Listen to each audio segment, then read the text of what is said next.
Good morning. My name is Miss Judy, and I'm going to talk a little bit about rocks today. Can you imagine talking about rocks at church? Well, I've read many times the story of creation in the Bible. It's a long story, it's an exciting story. It's got a lot of information about how Earth got to be here and all the parts of Earth.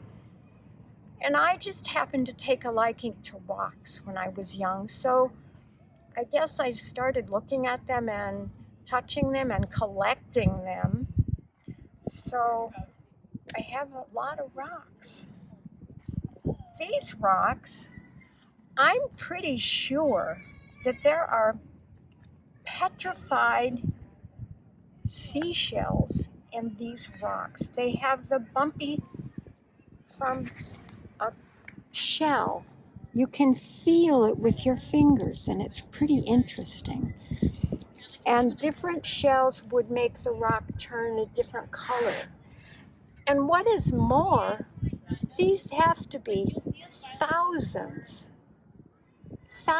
of years old. That's very old.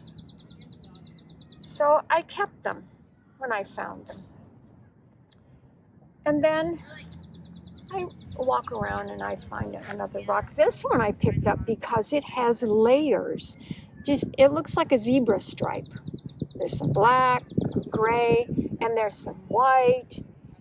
And very often when you're walking on the mountains or out in the woods where there's a big rock to climb over, it will have stripes on it. It looks like that. So I'm pretty sure that this is layers of vegetation that got petrified, and it's lasted this long.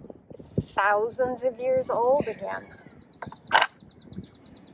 And this one, I thought this was pretty cool. I went to the slag pile at the garnet mine in the Adirondacks, and I found this one, which is sparkly, and it had that big piece of garnet in it. Very interesting. Lots and lots of, they're semi-precious stones. People use them to make jewelry or sometimes medical instruments. They're used for a lot of different things in science. Rocks are interesting. You just got to read about them and look at them and study them. And then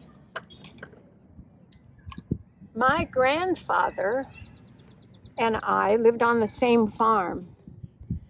And it's a piece of flint. Flint is a hard stone. And he would bring these in to us into the house every spring after the plowing, when he was preparing the soil for planting. And it's in a special shape. If you could just look at it carefully, it's a shape of an arrowhead. That's because it was an arrowhead. And Grandpa collected many. I'm going to say he probably had 200 arrowheads and a couple of axe heads. And the Native Americans used them. And when they were slightly broken, see, this one has one of the chips broken off, they probably just dropped it again into the earth, because that's where it came from. It came from the earth.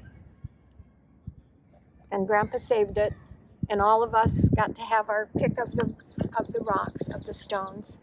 And then not too long ago, when I moved to Albany, in the backyard of my house all of my stones have stories.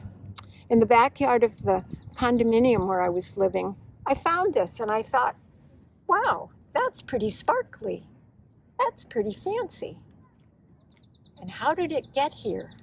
Did it drop from the sky? Did it come up from people digging in the gardens? Where did this come from? How old is it? Why does it sparkle? God made all those things happen. And it made me ask all these questions. I just like rocks. Do you have a rock? Why don't you go find a rock? And think of a story that goes with your rock.